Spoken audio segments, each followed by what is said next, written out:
قائد اعظم محمد علی جناح نے یہ فیصلہ کیا تھا کہ وہ مسلمانوں کے لیے ایک آزاد ملک بنانے کا خواب دیکھ رہے ہیں، تو آپ کو معلوم ہے کہ ان کو کانگریس کی جانب سے بہت تنقید کا سامنا کرنا پڑا تھا۔ انڈین کانگریس میں مسلمانوں کی نمائندگی کرنے والے کئی مسلمان موجود تھے جن کا خیال یہ تھا کہ محمد علی جناح کا یہ فیصلہ نہ بھارت کے حق میں ہے نہ مسلمانوں کے حق میں، کیونکہ کانگریس کا خیال یہ تھا کہ بھارت ایک سیکولر ریاست ہے جہاں مذہب کا کردار اتنا خاص نہیں ہے۔ کچھ مسلمانوں نے تو قائد اعظم کو کافر اعظم بھی کہا اور پاکستان کے قیام کو گناہ تک قرار دے دیا، لیکن 7 دہائیاں پہلے 7 ڈیکیڈز پہلے جو فیصلہ قائد اعظم محمد علی جناح نے کیا آج اس کو صحیح ماننے پر مجبور ہے۔ ایسا ہی ہے، آج پوری دنیا کہنے پر مجبور ہے، آج پوری دنیا یہ مان رہی ہے، مینوان تسلیم کر رہی ہے کہ بھارت میں اگر کوئی قوم ظلم و جبر کا شکار ہے تو وہ مسلمان ہے، اور اس کے بعد دیگر اقلیت ہے۔ آج بھارت میں موجود وہ انتہا پسند ہندو جس کی تربیت RSS نے کی، وہ گریٹر انڈیا کا خواب پورا کرنے کے لیے بے قرار۔ آج بھارت میں رہنے والا انتہا پسند ہندو اپنے علاوہ بھارت میں کسی کی بھی موجودگی کو قبول کرنے پر رضامند تک نہیں ہے۔ سوچئے ذرا، آج بھارت میں سرکاری سطح پر مسلمانوں کے خلاف فیصلے کیے جاتے ہیں۔ سوچئے ذرا، سرکاری سطح پر گلی کوچوں میں ان کو کھلے عام مار دیا جاتا ہے، کوئی پوچھنے والا نہیں ہے، ان کے گھر جلائے جاتے ہیں، کوئی آواز اٹھانے والا نہیں ہے، ان پر تشدد کیا جاتا ہے، کوئی جواب دینے والا نہیں کسی سوال کا۔ اب یہ بات کسی سے ڈھکی چھپی بھی نہیں۔ کیا میں پاکستان سے پہلے جن حقائق کی بنیاد پر قائد اعظم نے مسلمانوں کے لیے ایک علیحدہ ریاست کا مطالبہ کیا تھا، آج وہ حقائق کیا دنیا کے سامنے نہیں ہے؟ یہ ہیں وہ حقائق، یہ اسکرین پہ دیکھیں، یہ جو میں آپ کو بتا رہی ہوں، یہ ہیں وہ حقائق جو بتائے گئے تھے کیا میں پاکستان کے وقت کہ پاکستان آخر کیوں بنایا جا رہا ہے۔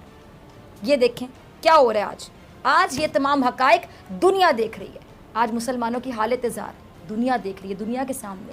آج پوری دنیا بھارت میں رہنے والے 20 کروڑ مسلمانوں سے بھارتی حکومت کے رویے پر سوال اٹھا رہی ہے، لیکن بھارتی حکومت کے پاس کوئی جواب نہیں ہے۔ مودی حکومت نے انتہا پسندی کو قانونی شکل تک دے دی، اس سے بڑا ظلم کیا ہو سکتا ہے؟ اور بھارت کی ہر ریاست سے اب انتہا پسندوں کا ہی آپ دیکھ رہے ہوں گے کہ ہر ریاست کا ہی راج آپ کو دکھائی دے گا۔ مسلمان محصور ہیں، مسلمان مجبور ہیں، مسلمان بے قصور ہیں، مگر مسلمان ہی مارے بھی جا رہے ہیں، ہے نا لمحہ فکریہ۔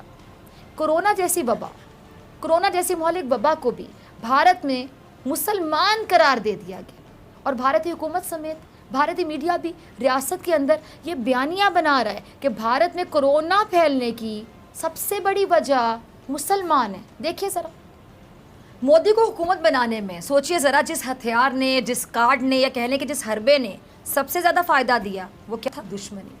اسی مسلمان دشمنی پر مودی نے بھارت میں دوسری بار اقتدار حاصل کیا، اور اب یہی بیانیہ پورے بھارت میں دکھائی دے رہا ہے۔ ہر بھارتی چینل بھی مسلمانوں کے خلاف منظم طور پر تیار دکھائی دے رہا ہے۔ بھارتی پولیس ہو، بھارتی آئین ہو، بھارتی قانون ہو، بھارت کی صحافت ہو، بھارت کی عدالت ہو، یا بھارت کا پارلیمان، بھارت میں مسلمان دشمنی کا رنگ ایوان سے لے کر وردی تک، کالے کوٹ سے لے کر انصاف کے ترازو تک، قلم سے لے کر ہتھیار پر بھی چڑھ چکا ہے۔ اس بات کا اقرار اب دنیا کر رہی ہے۔ واشنگٹن پوسٹ میں ایک مضمون Islamophobia taints India's response to the coronavirus کے نام سے شائع ہوا، جس کے مطابق بھارت میں کورونا وائرس کو کنٹرول کرنے کی بجائے اس کا ذمہ دار ایک طبقے کو ٹھہرانے کی کوشش پر سارا زور دیا جا رہا ہے۔ بھارت میں تبلیغی مسلمانوں کے اجتماع کو بھارت میں کورونا وائرس پھیلنے کی سب سے بڑی وجہ قرار دیا جا رہا ہے، جبکہ یہ اجتماع بھارت میں ہیلتھ ایمرجنسی نافذ ہونے سے پہلے ہوا تھا، اور اسی وقت بھارت میں مختلف مذہبی اجتماعات کا بھی انعقاد کیا گیا تھا، لیکن ملبہ صرف اور صرف بھارتی مسلمانوں پر ہی ڈالا جا رہا ہے۔ کیوں؟ ایک ہندو اپنی مذہبی رسومات ادا کر کے 1200 افراد کے ساتھ مدھیہ پردیش پہنچا، جس میں کورونا وائرس کی تشخیص ہوئی، اور اس کی وجہ سے 25,000 سے زائد افراد کو قرنطینہ کرنا پڑا۔ اس کے باوجود بھارت میں صرف ایک قوم کو کورونا وائرس پھیلانے کا بھی ذمہ دار قرار دیا جا رہا ہے، اور وہ ہے بھارت کا مسلمان۔ دی گارجین میں بھی بھارت میں مسلم دشمنی کا ذکر کیا گیا ہے۔ اور ان کے مطابق بھارت میں کرونا وائرس سے متعلق یہ جو تھیریز ہیں، کانسپریسی تھیریز ہیں، انہوں نے مسلمانوں کا جینا حرام کر رکھا ہے۔ گاجن کا مزید کہنا ہے کہ جی بھارت میں تبلیغی جماعت سے تعلق رکھنے والے ایک مسلمان شخص محبوب علی کو ایک ہجوم نے جوتوں، لاٹھیوں اور پتھروں سے تشدد کا نشانہ بنایا۔ ہندو انتہا پسند ہجوم نے محبوب علی پر کورونا جہاد کا الزام بھی عائد کر دیا۔ سوچیں ذرا۔ اور بھارت کے سوشل میڈیا پر مسلمانوں کے خلاف لو جہاد کے بعد، آپ نے لو جہاد تو سن رکھا تھا، اب لو جہاد کے بعد ایک اور نیا ٹرینڈ چل رہا ہے، اور وہ کیا ٹرینڈ چل نکلا؟ جسے کرونا جہاد کا نام دیا جا رہا ہے، کرونا جہاد کہا جا رہا ہے۔ کرونا جہاد سے متعلق انتہا پسند ہندوؤں کا یہ ماننا ہے کہ مسلمان ایک منظم سازش کے تحت بھارت میں کرونا وائرس پھیلانے کی کوشش کر رہے ہیں، یعنی کرونا مسلمانوں کی سازش ان کو دکھائی دیتی ہے۔ اسی طرح کئی اور عالمی اخبارات میں بھی بھارت میں بڑھتی ہوئی جو مسلمان دشمنی ہے، یہ بی جے پی کا وزیر ہے جو کھلے عام یہ باتیں کر رہے ہیں۔ کیا کہہ رہے ہیں کہ بھارت میں کافی لوگ مسلمانوں کے خلاف بی جے پی کی سخت گیر اور نفرت انگیز جو سوچ ہے اس کو پسند کرتے ہیں، یعنی کافی لوگ پسند کرتے ہیں ان کی جہالت کو، ان کی انتہا پسندی کو، ان کے ظلم کو، ان کی گھٹیا پالیسیز کو۔ جہاں مسلمانوں کی آبادی زیادہ ہوتی ہے وہاں خطرہ ہوتا ہے۔ جس ملک میں مسلمان 30% سے زائد ہوتے ہیں وہ ملک خطرے میں ہوتا ہے۔ یہ کہہ رہے ہیں بھارتی حکومت کے ایک وزیر کی مسلمانوں کے خلاف کھلے عام یہ وہ بیانیہ ہے جس کی وجہ سے مودی نے بھارت میں حکومت بنائی۔ اب یہ بیانیہ ایک بلڈ بات کی جانب اشارہ دے رہا ہے۔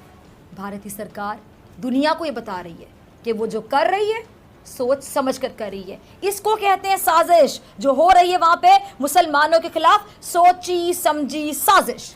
بھارت میں اگر مسلمانوں کو مارا جا رہا ہے، ان شدت ہو رہے عام، ان کے ساتھ زیادتی ہو رہی ہے وہ بھی کھلے عام، تو یہ 100% بھارتی حکومت کی پشت پناہی کی وجہ سے ہو رہی ہے، جس کے بعد بھارت کی سڑکوں پر مسلمانوں کے خلاف کچھ ایسے احتجاج کیے جا رہے ہیں۔ دیکھیں ذرا، نفرت کا بیج جو مودی نے پہلی بار وزیر اعظم کی کرسی تک پہنچنے کے لیے بویا تھا، وزیر اعظم کی کرسی تک پہنچنے کے لیے اس کی فصل تیار ہو چکی ہے۔ بھارت میں مسلمان، سکھ، عیسائی کوئی بھی محفوظ نہیں ہے، ایسا یہ کوئی اقلیت محفوظ نہیں، صرف انتہا پسند ہندوؤں کا راج ہے۔ ہندوتوا مینٹالٹی، RSS کی گھٹیا سوچ آپ کو نظر آئے گی، ہر طرف دکھائی دے گی، کیونکہ جب ریاست انتہا پسندی کو اپنی قومی پالیسی بنا لے تو پھر ملک میں خانہ جنگی کی صورتحال پیدا ہونا ضروری ہے، اور معمولی بات ہے یہ ہوگا۔ جب ریاست یہ فیصلہ کر لے کہ ایک طبقے کو، ایک قوم کو، ایک ذات کو، صرف ایک ذات کو مارنا مقصود ہے، تو پھر ریزی اس ملک کا مقدر بن جاتی ہے۔ جب کسی ریاست کا آئین ہی لوگوں کا قتل جائز قرار دے دے تو پھر ملک میں امن و استحکام کی توقع رکھنا یقینی طور پہ بے وقوفی کی حد ہوگی۔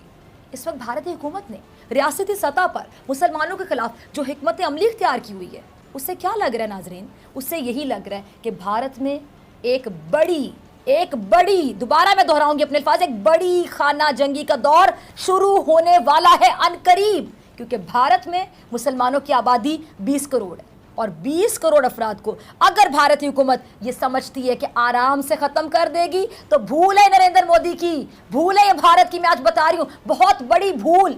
اگر یہ 20 کروڑ مسلمان ایک بار پھر اپنی علیحدہ ریاست کے لیے متحد ہو گئے تو مودی کے لیے ان کو سنبھالنا ناممکن ہو جائے گا۔ یاد رکھیے گا میرے الفاظ۔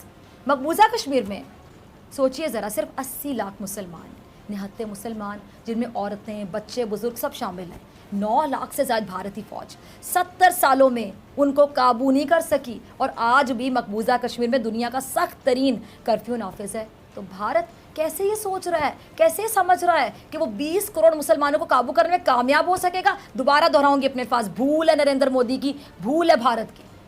بے شک ایک بہت بڑا خون خرابہ بھارت کا منتظر ہے، بے شک بہت ساری جانیں جائیں گی۔ دنیا اسی چیز سے، اسی خطرے سے مودی کو بار بار خبردار کر رہی ہے، اور اگر صورتحال اسی طرح برقرار رہی تو سوچئے کہ بھارت کے اندر کئی ریاستیں قائم ہوتی ہوئی دکھائی دے رہی ہیں۔ کیا مودی یہ رسک لینے کے لیے تیار ہے؟ یہ ہے بڑا سوال۔